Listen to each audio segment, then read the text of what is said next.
Hello again. Well, it's December 1st, so time for the Advent calendar. And no, this year I'm not making a new Advent calendar. That was a lot of work last year, and I just didn't have time to do that again. So if you haven't seen them, have a look at the Advent calendar from last year. There are a lot of fun techniques in there, I think, and you may learn a few things, or maybe not, who knows, but I hope you enjoy them anyway. I still really like this room box that I made with all the techniques. I'm showing, I think, almost everything in here I made during the Advent calendar. Well, not everything, not the light here. That was an existing one. But the sofa and the candles and the log burner, the light with the gingerbread house, the star light, and the candles, the Christmas stockings. Well, that chair, I didn't make the chair. But that one, well, mostly everything. So I hope you enjoy that. Of course, I'm still working on my bedroom, so I have to get going on that again today. But before I start working on that, I would just like to say a huge thank you to all of my subscribers, because yesterday I have reached 4,000 subscribers. So, wow, that was just unbelievable. So thank you very, very much. I really, really appreciate all of you, and I thank you for all of the likes and all of the comments you've been leaving. And speaking of comments, on last week's video where I mitered the corners of the cornicing and I made a few mistakes, there were a lot of helpful comments, and you had a lot of suggestions about, making it easier to cut mitering, or some tricks, or what you can do to make it easier next time. And have a look at those comments, because you might learn something yourself. And I may do a video with all of these suggestions and trying them out in the future, because it's always, you can always learn from each other. But I just wanted to say that and say a huge thank you to all of you for watching my videos, and for subscribing, and for commenting and liking. It really helps the channel, and I really, really appreciate it. So thank you. Thank you so much.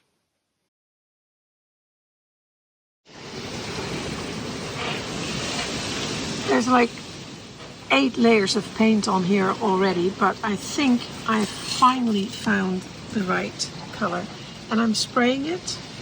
I'm outside, as you can probably hear. It's very, very windy, but I'm at the back of my house, so I hope it will be okay.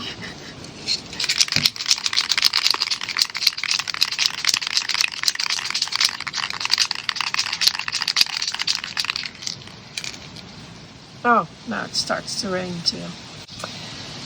Quick.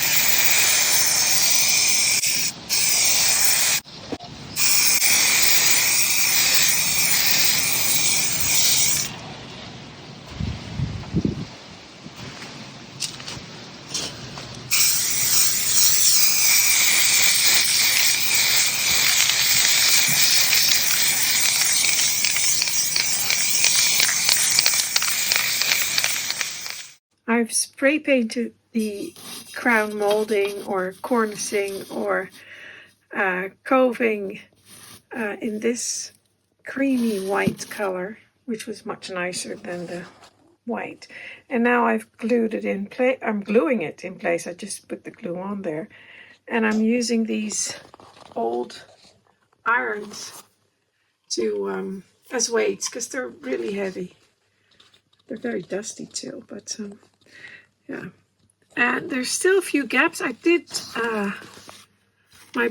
my best to get them level, but there's still a couple of gaps left, so I'll have to fill those when the glue has dried.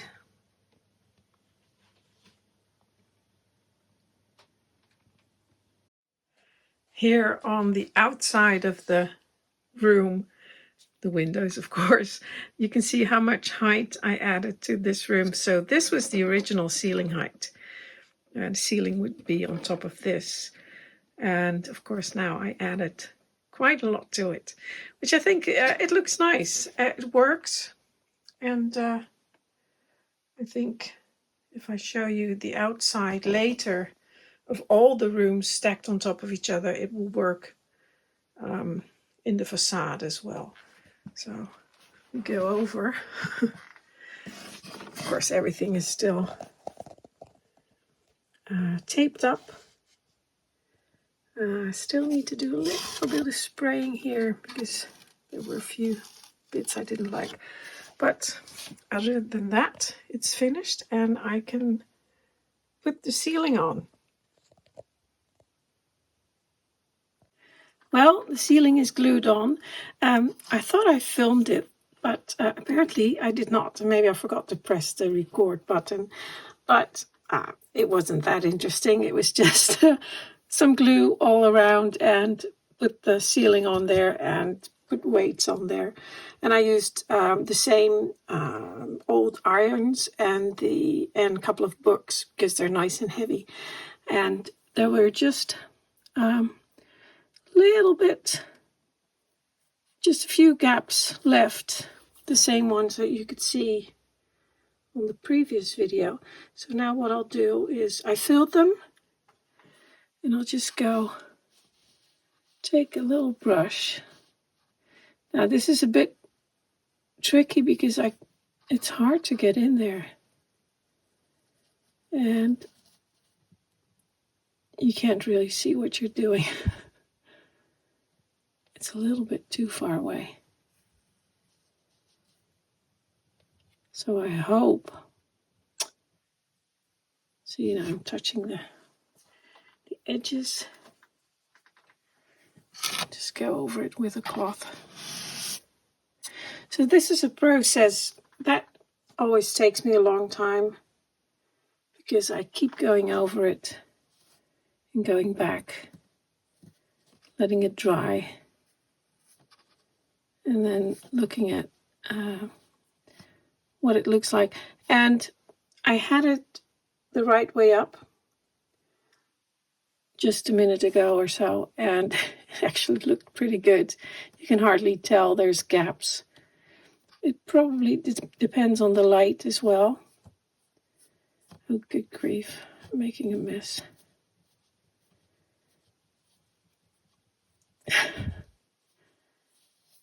It's because I can't really tell what I'm doing. But we'll just go over it again with a moist cloth.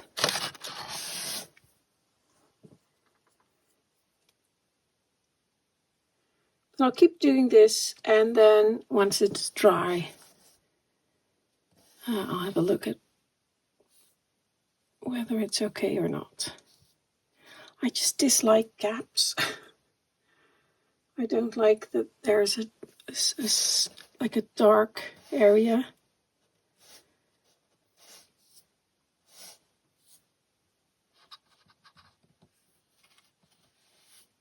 So I just keep going and go over it with a moist cloth to take away the excess paint. And then it should look okay in the end.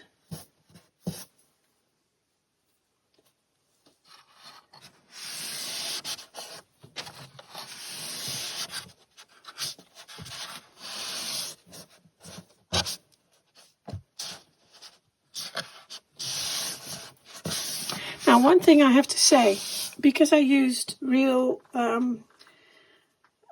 acrylic paint that you use in on your real house as well, I don't know, there is a difference. Like the hobby paint, that's a bit harder because I'm using my cloth to go over it. Now this paint that I've used is quite strong, and you can do that. If you're using a hobby paint, you may not be able to do that because it rubs off.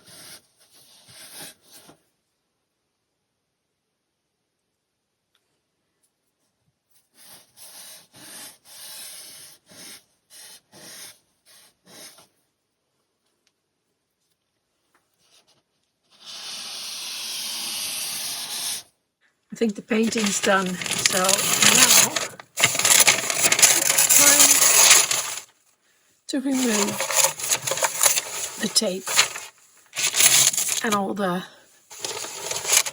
newspaper.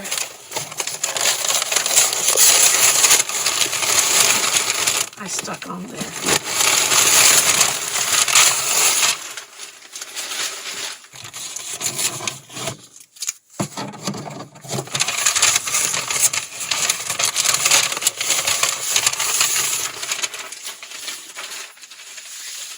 Well,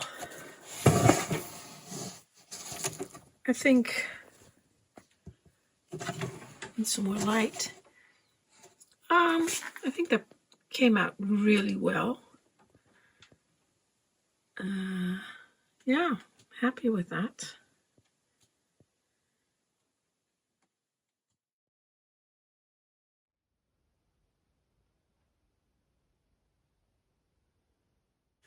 So now that's finished, everything is painted, and I'm happy with it. I just wanted to say something about the comments.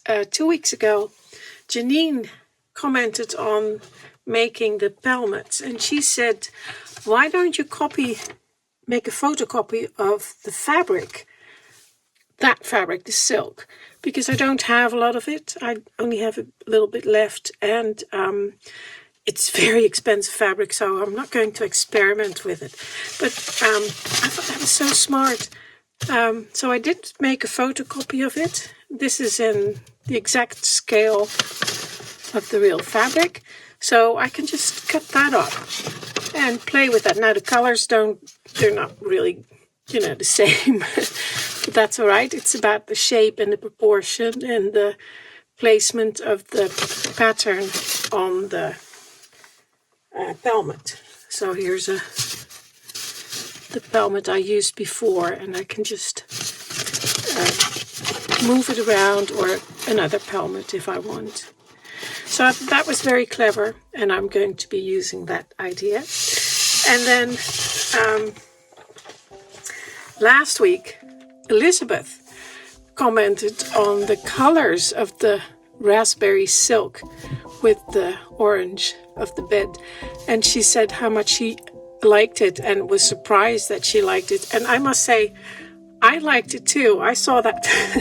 I noticed it myself, and I thought, well, that shouldn't work, but it does. It's really fun. It's a very unexpected color combination, but I really like it. It's very vibrant, and yeah, I may use that actually. And like I said in the comment, when I grew up, those colors together, that would be clashing. Orange and reds, or orange and purples. Those were considered clashing colors. So I thought it was very funny that now I like those colors together. So hopefully I have time for the curtains next week.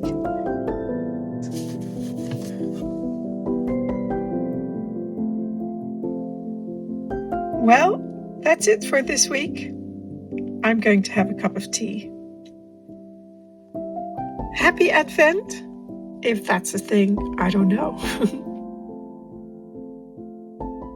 Thank you for watching. Until next time.